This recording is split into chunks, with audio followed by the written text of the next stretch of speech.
It's like whether that changed to last year's process in terms of the embargo section, which will now take place for the national journalists outside the room. So that'll be at the end of the open press conference. Vinny? Jurgen, can you just bring us up to date with exactly what's happening regarding the pursuit of Caicedo? Where exactly is it at? And what's changed at the club? Because it seems when you were interested in Jude Bellingham, the club wasn't willing to spend over £100 million, but now, when it comes to Caicedo, the club seems to have changed the stance. No, first and foremost, I got told that I can confirm that the deal with the club is agreed, whatever that means. Exactly in the end, because we want the player and not any kind of agreement. We will see. We'll see that. What did change? We are a club. We have not endless resources. So if we didn't expect a couple of things happening in the summer, and FAB stuff like this, we didn't think about that before the summer, to be honest. And when it happened, then we gave it a go. And obviously the club was really stretched it there, to be honest. But we will see in the end. It's for me, I told you now what I know. That's exactly. And if he can speak out something else after, I would be more than happy to do so. But besides that, I will not and cannot share. What is that? The fare of the bear? Before, whatever. Something like that. The German sayings obviously don't work. Don't praise the night. The day before the night, something like that.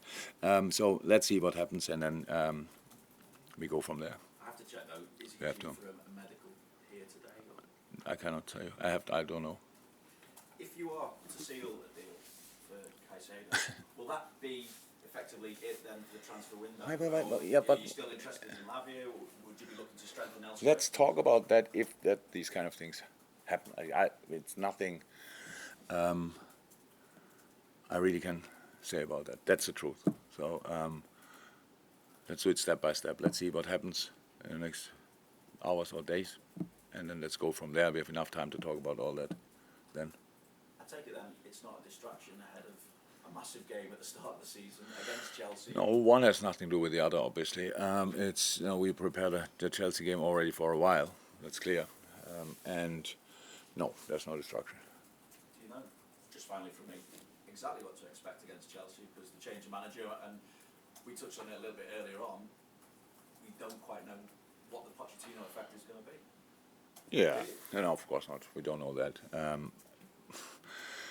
I think two really good football teams, very talented football teams, will face each other. We watched obviously Chelsea on the tour, whatever we could get from there, from the last games. We played the Dortmund game, the Newcastle game. A lot of good things. You can see that it's a very, really talented team, and that's what we have to prepare for. It's a home game for them, the first home game after a long break, if you want, and after a disappointing season. That's all clear, so they want to show up, definitely. New manager, Poch is a top manager, so they will show up. We have to be ready. We have to be absolutely ready. Yeah. The football they played, you can see it. But you can see Poch is there, so it's like we played obviously against Maurizio very often when he was at Tottenham, and so you can see a lot of similarities from that time. And in the end, we don't know exactly. I think Nkunku was a key part of the plans. Very unfortunate for the boy and for Chelsea, of course, as well, with his bad injury. And so that was, I think that was something they really planned with, but they have really good options offensively to sort that. And yeah, let's see. It's the first football game, really competitive football game for us this season, and we don't waste time. We don't want to waste time or whatever. We really want to go for it, but we have to see how it goes. And everybody asks, and I'm more than 20 years in the business, and it's always the first game. People say you don't know where you stand exactly, and so I'm not really interested, to be honest. I want us to the 100% we have that day. I want to see, and from there we go. And I think we should give it a proper try. When we start a new season, there's always a great sense of optimism, usually from most of us everywhere. How much optimism do you have this year when you consider how things were for you last year? I'm not sure if my optimism is based on the last season. To be honest, it's just I love the preseason so far. We worked hard. Everybody can expect that. I enjoyed it a lot. To be honest, it was really good. The boys were open. The boys were listening. Eyes open, ears open. So we did a lot, not only on the pitch, but in meetings as well. So we really wanted to learn our game. Not again, because it must be different to what we did before, but we wanted to make sure that we really go to the next level in our game together. And that's actually what happened. But now, we also, you saw the preseason games, and there were moments when we were too open, there were moments when we were not protected enough. That's clear, and then it's the shouts are loud, and all this, I understand that. But it's more an organization problem, and nothing has nothing to do with individual quality, because individual quality is extremely high, what we have. So it's my job to help the boys to organize that better, to protect each other better in these moments. Besides that, how said, I enjoyed the preseason, and now let's go. How much of a change is there likely to be in terms of the overall personality of the team, do you think, for the fact that you've lost a few big characters? Yeah. You've given Virgil the captaincy, for example. What sort of effects are they going to have on the overall ethos? Well, we have to grow into that. It's not that you can just say it. But it didn't happen 8 years ago with Hendo or whenever it was, and it will not happen now. It's not about that. We don't have to always say, but Millie would have said that, and Hendo would have said that, and Hendo would have shouted here, and Bobby would have smiled here, and all this kind of thing. So we should not do it like that. That makes no sense. We have this kind of new start with this. Liverpool FC Reloaded, if you want, is an exciting thing. So everybody was asking for changes, rightly so, because we were together for a long time and things went really well, and then not that well anymore, and stuff like this. And the timing for a change is probably the biggest challenge in life, to find that. Did we exactly in the right moment?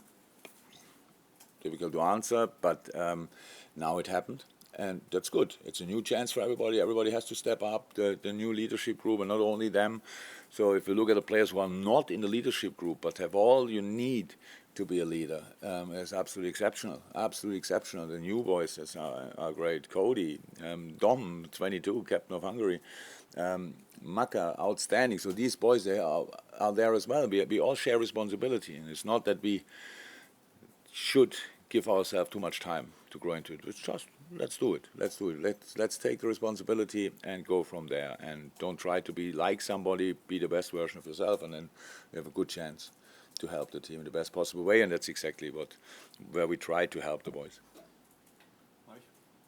Yeah, again, what gives you most encouragement about this new LFC Reloaded? The sessions I saw, the desire, the concentration, the readiness, the openness. Just that I saw a lot of things where my thought was in that moment, okay, they mean business. Oh, let's give it a go. That's it. You could see it. We are not happy. But it's not that I want to remind the boys every day and say, by the way, last year it was like this and that. Makes no sense.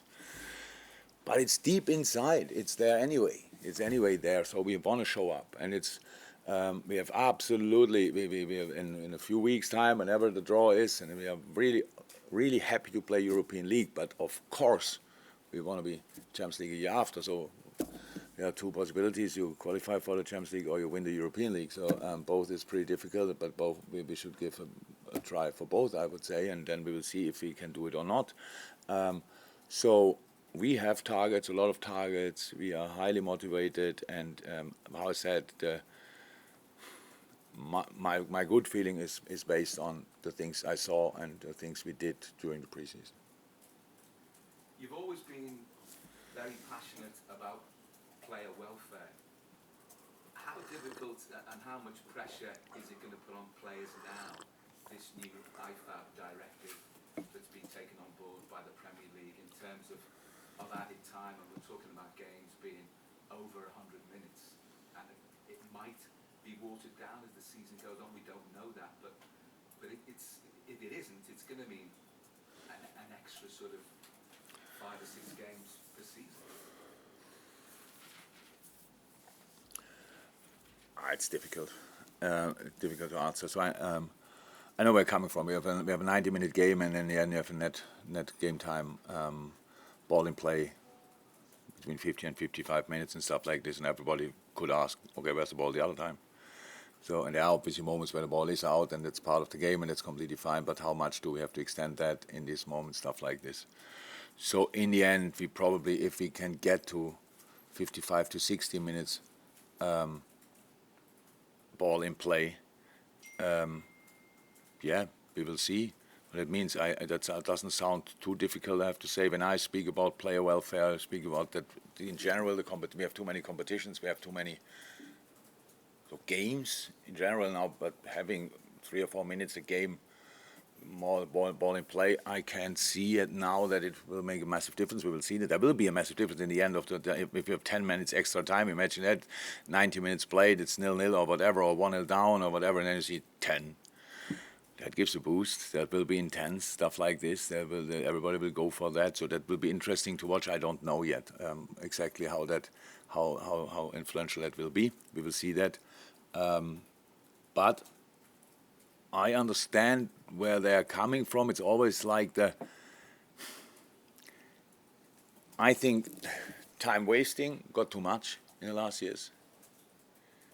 But I think even more so, rhythm breaking was a massive feature. And it came up in the last years, and you thought, oh my God, what are you doing now? You have 2-3 good situations, and the keeper stays down for 2 minutes, and you think, what does he have? Nothing.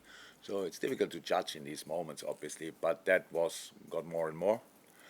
From that point of view, I'm quite happy that we try to go for that. I thought it makes sense to give earlier yellow cards.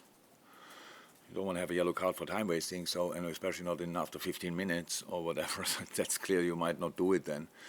But I hope at the end we find like a good solution together, that we don't have 10 to 15 minutes extra time and yellow cards everywhere. We need to find a solution. Right? But as a wake-up call, come on, we're actually here to play football and not to let the time run down somehow in the moment when we have the result we want.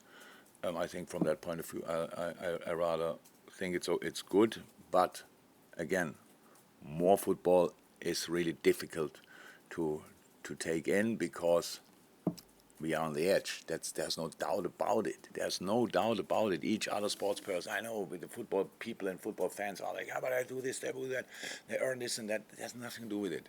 We are at the edge. We have to make sure that in the future, we have to sort that. Unfortunately, there are not as many discussions about it, because that costs money, and nobody's really happy to do that. So we will see how the next season goes in that department. Will be really interesting. I'm 100% sure I stand out there, and if we are 1-0 up and somebody tells me 12 minutes, I will not be over the moon. Any other way, I think, okay, that's nearly half time, so let's go. We will see. Any more for the open? No? No more James?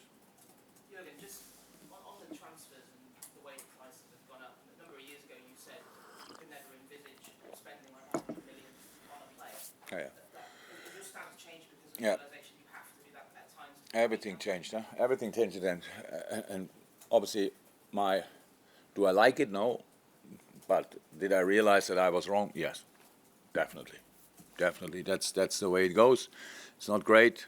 It's not top, but it's the way it goes. It will not go the other way around again. Saudi Arabia definitely will not help with that. No, not blaming anybody. It just will not help with it. Another market with a lot of money. In the end, we as a club, we have just to try to make sure that for us we get, with our resources, with the money we have, so we get the best possible team together. And we all know in football it's like that will then 50% will like it and 50% will say, yeah, but I would have done this and that. So that's it. But you can believe me, we really try everything to bring together the best team or squad for us. That's the idea. And we are not in dreamland, so it's not that we can just point on players and bring them in. There's a lot of work to do to do these kind of things, and sometimes one door closes and the other goes up, opens up, and then the other door is opening, and these kind of things. So that happens.